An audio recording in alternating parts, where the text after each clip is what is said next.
July 1966. The Queen visits Northern Ireland. There must have been something in the air on Monday, the 4th of July, 1966.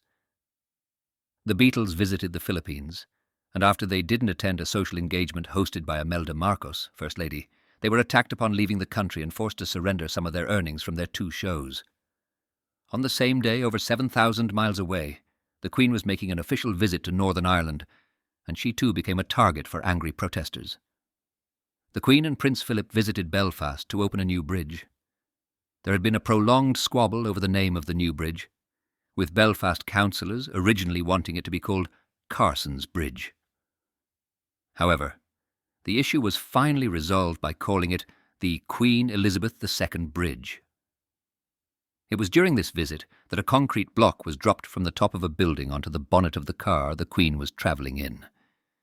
The Queen was also subject of a bottle being thrown at her car by a woman whilst travelling up Royal Avenue. The Queen was not harmed in either incident, but it did highlight the division in Northern Ireland and the fact that some resented British rule over Home Rule. On the 3rd of July, to coincide with the Queen's visit, the Sunday Times published an investigation under the title John Bull's Political Slum into the growing crisis in the region. The hard-hitting article was compiled by Cal McChrystal and the ST Insight team of investigative journalists and represented a turning point in British journalism on Ireland. The article began, "When the flags and bunting are hauled down after the royal visit, Mr. Wilson's government will still be confronted with a sharp alternative, whether to use reserve powers to bring elementary social justice to Ulster, or simply allow Britain's most isolated province to work out its own bizarre destiny."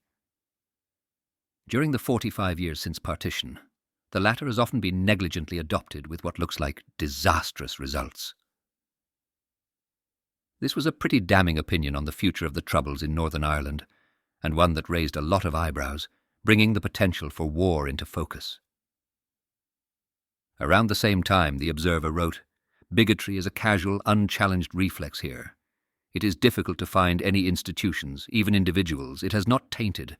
This is a sick, sick country."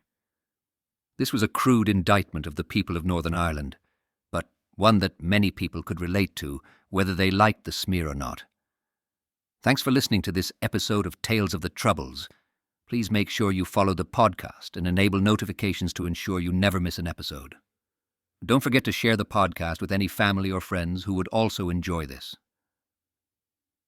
Stay tuned for the next episode where we look at key developments in August 1966.